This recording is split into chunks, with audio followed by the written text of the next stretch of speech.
Hello, we are back in downtown Grand Rapids at the Glimpse of Africa Festival, participating in our author series. And our next author is Joan Cornelison with Esthers Hope. Joanne, how are you? I am doing very well, thank you.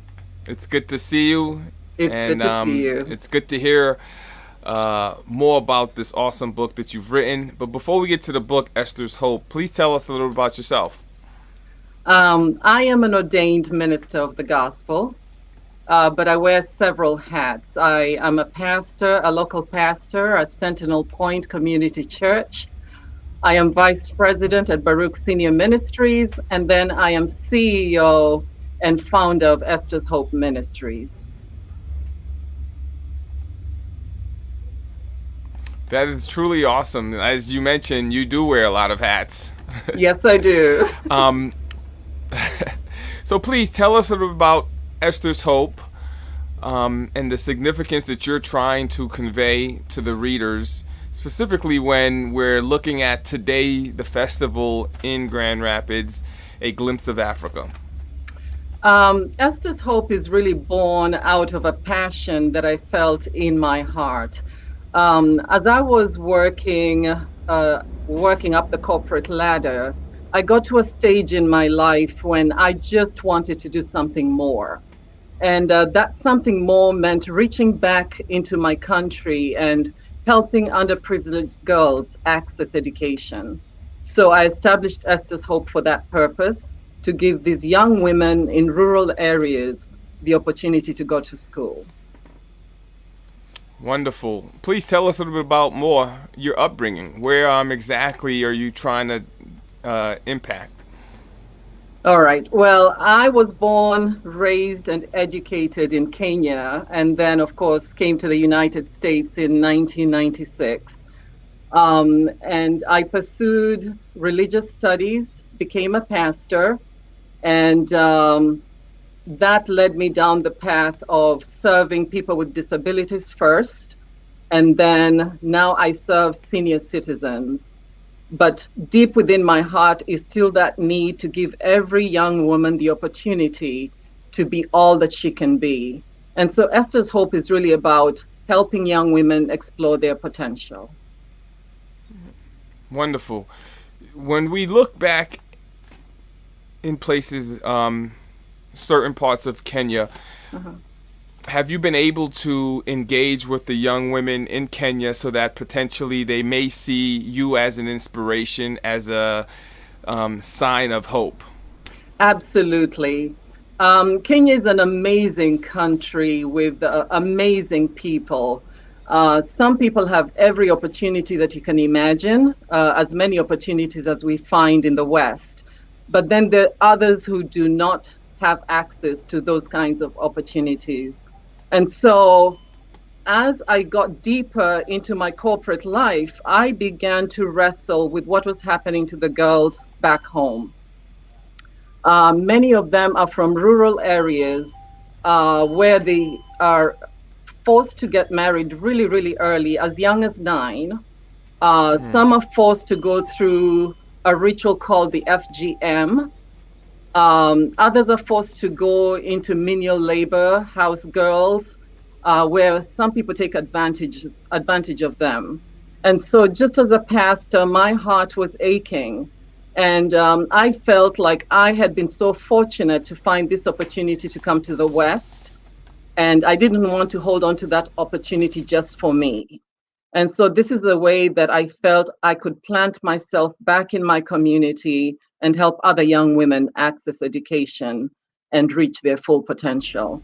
And Right, and so, and that's a goal that can be shared everywhere around this world. And so your intentionality is so pure, and I can see these words in the book just inspiring girls and young ladies from all across the globe. yes, yes. So I was going to add that every year I travel to Kenya. I meet with the girls personally. I listen to all their stories, as many as 300 stories every single year.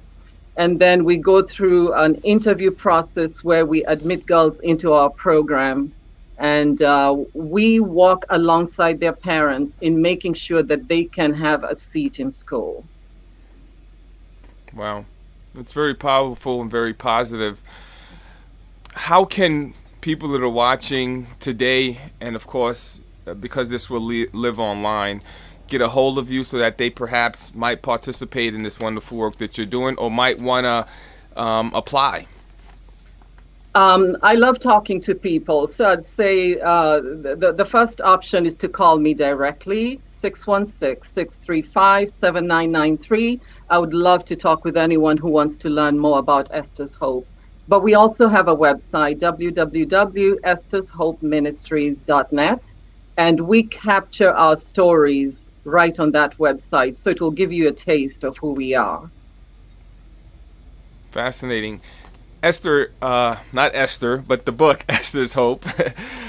Joanne, what can we, as people who read your book and are inspired, what can we do to support what you're doing, whether it's locally in Grand Rapids, in Haiti, in Kenya? What words of encouragement can you give us so that we can help uplift young women all around the world? You know, when I think about the world we live in today, the needs are so many, just overwhelming. This overwhelming need.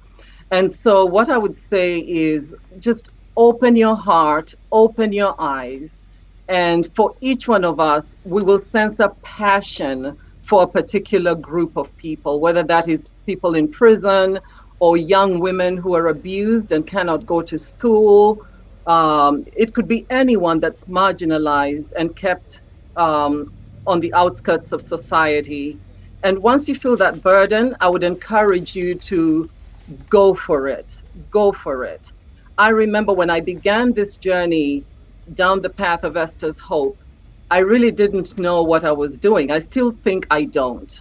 But I had such a passion for it and such a drive to go after it that I took the first step. And now it's 5 years later, and we have provided more than 500 scholarships for young women in rural areas in Kenya. Very powerful, Joanne. And the world is much better because of people like you. And I'm glad that I got a chance to meet you, hear your passion, and open your eyes and open your hearts. Sounds to me the title of your next book.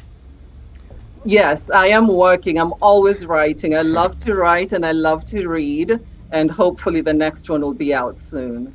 Awesome. And all those watching, you can get Esthers Hope at your local Kent District Library. And where else can we find out more about you? Again, on the website, or you can call me directly. And then we also have a Facebook page that is connected to our website, and you can go to our Facebook page as well. Awesome. Well, Joanne, thank you so much again. You have a great evening. We look forward to continuing to follow you on this journey, and you have a great evening. Thank you for giving me the opportunity. Bye-bye. Pleasure.